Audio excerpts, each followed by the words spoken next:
Welcome to another edition of the Dementia Care Partner Talk Show. Now, here's dementia care expert Teepa and your host, Greg Phelps. Hello and welcome to the Dementia Care Partner podcast series. My name is Greg Phelps. Joining me once again, Teepa. And I've written down on my little piece of paper here, Teepa, is it lying or something else? Okay, so what to do when you're accused of lying, stealing stuff, and wanting to take everything I own? Now, does this really happen? Oh, unfortunately, it happens with fairly decent regularity. Part of having dementia means your brain is not reasonable or logical, and it takes details and facts in evidence, but it links them together in weird and unusual ways. And so there's a very high risk that what I remember from a conversation and what you say happened aren't going to match.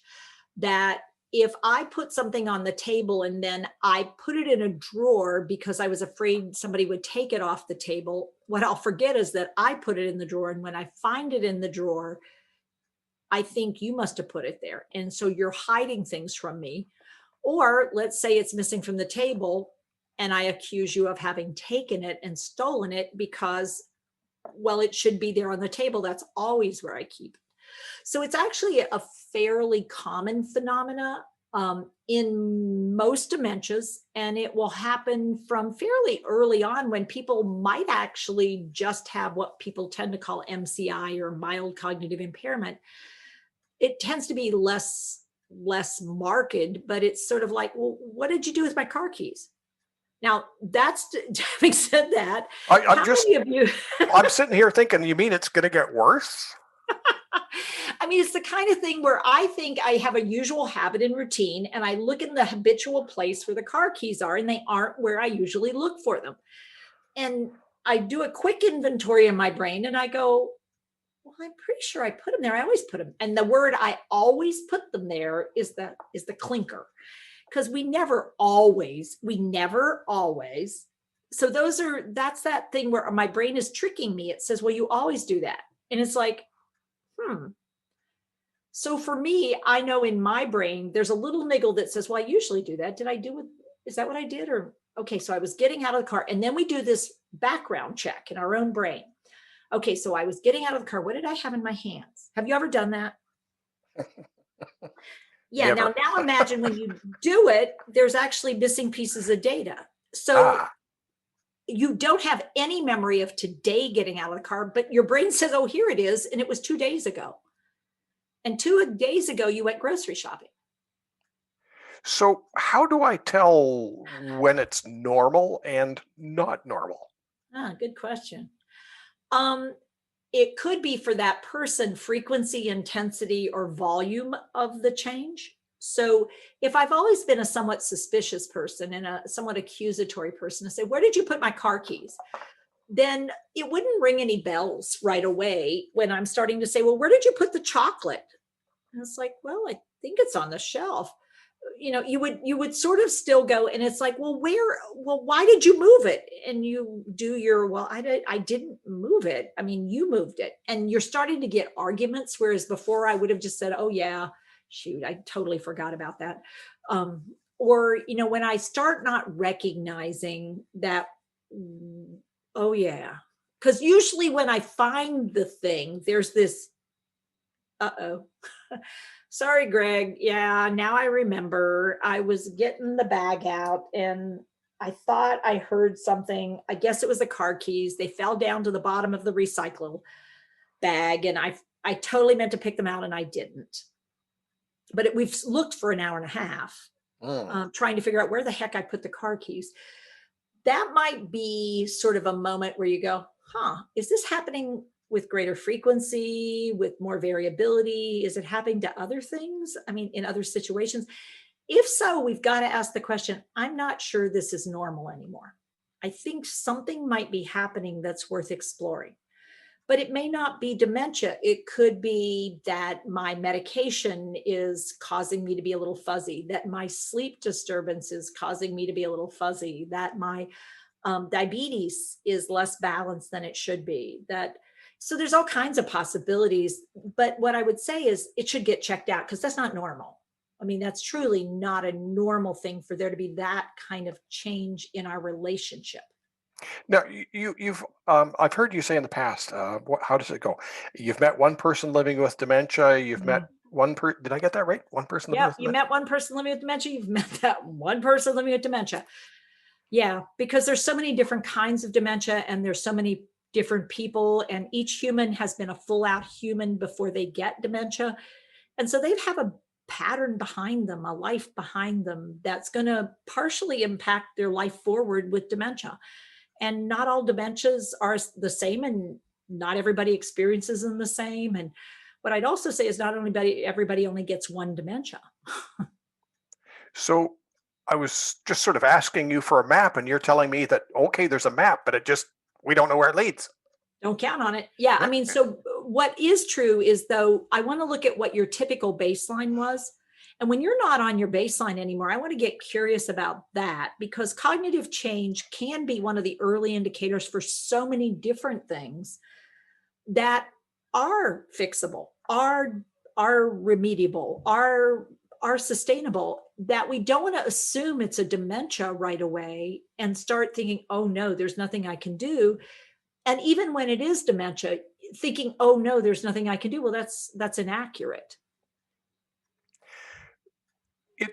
It can progress from the losing and misplacing and thinking that maybe I've taken it to outright accusations of Mhm. theft. And then I've even heard of a case where a woman was claiming that she was sexually assaulted in the care home, and then investigation, nothing happened. You sort of you want to listen to victims, but it's kind of a whole scary field. It's hard because, truly the person's brain is lying to them. They're not lying. And I think that's where people make the mistake, the sense that they're actively saying these things, and they know they're not true. It's like, well, that's not the case. Their brain is feeding them false data. Now it's fake data, but they don't know that. I mean, sort of like fake news, they think it's true. So if I try to get them to understand it's not true, do I become more the enemy or am I helping? And it turns out, if I try to get them to not believe their brain and their brain has them convinced that something has happened, all I'm doing is reinforcing that I cannot be trusted. I cannot be a helper. They're on their own. I'm not helping. I don't care. I'm out for something. And so letting go of the idea that I'm going to get them to get it if I repeat it or show them the evidence, it's not going to take me where I want to go. And it's one of the hardest things to let go of. Mm. Also, speaking louder apparently doesn't help either. No, because then you sound angry and it sounds like you're mad. And see, that's just more evidence, because I think the lady doth protest too much, as Shakespeare would say. I mean, that's what I'm thinking, that you're yelling because you did do it. And it's like, I'm not. And that's just causing the brain to shut down even further. So it's hard. So I do have a way to try to help with this, but you got to let go of the idea that you're going to fix them. So, what sort of skills do we need? And I know you could spend hours on this, and you probably do in some of the workshops. But what are what's a couple of takeaways that people can have a little bit of knowledge going into this? So, one of the very first things when somebody surprises you with an accusation is something like, and so this is the skill. It's, wow, wow. So you're thinking that I took the keys. Well, I can't Whoa. find the damn things. You Yeah, must they're have took missing. them. They're missing. So they're obviously not where they usually are. And you tend to, you always keep them up on the thing and they're not there. You're absolutely Why right. you keep stealing stuff every So time you go home? oh There's my God. something missing. Wow. So it feels like every time I come over, something goes missing. Well, that's not I'm good. I'm looking for something every time you go.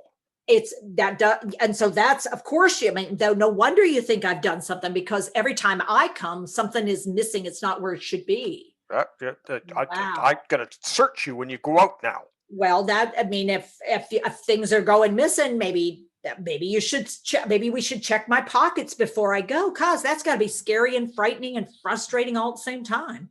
So you didn't turn around and accuse me of being a senile old coot, which might have been my initial reaction. Yeah, well, it's not gonna. I mean, I could feel that way, but it's not gonna help. So my very first thing was, wow. I want to point out what that actually does is cause me to empty my lungs and breathe. Oh, Because when someone, it's like, what? No, and I didn't go, what?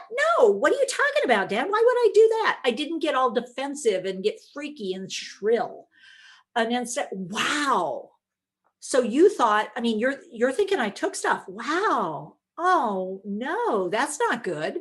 so a couple of takeaways. You took a deep breath. You forced Mhm. yourself to calm down. You didn't, I was going to say fall for the bait, but I really wasn't baiting you. It's Mm-mm. just by perception. So what Yeah. else could people do? If it's getting hard for you, think about whether or not you need a break. I think sometimes when we're in these situations, we feel like we have to do this solo, and it could be that you need somebody else to stand up for you, but not in the way they tend to think about it. I don't need somebody like our friend Emilio coming in and saying, "Now, Dad, that's not what she said." Like a sister or brother is like, "So, Dad, you're really frustrated with her. It feels like things go missing when she's over. I hate that for you two." Because you guys have always enjoyed being with each other. Well, when she's coming over, tell me a little bit about what you all are doing. Because want to know what my best guess is, Greg? I'm trying to get you to take a shower. I'm trying to get you to clean the place. I'm trying to get to empty the trash. I'm moving things. I am cleaning up. Why am I cleaning up? Because you have crap all over the place. What I don't realize is my effort to be helpful, your brain interprets as taking things, moving things, because your brain is having a really hard time, and so am I. So finding who can help, and recognizing this is normal for dementia as a common symptom. It's not normal for normal aging. So I need help. Okay, so we're going to take a deep breath and we're going to figure out a rational approach instead of panicking. Yeah. And we're going to get help. And we're going to Because get I'd say at this point, you need some help, because if you're not careful, the relationship will fall apart even more. And that's scary because I may be your primary link to the world. Teepa, as always, thank you very much. You are so welcome. It's good to be with you. You've been listening to the Dementia Care Partner podcast series.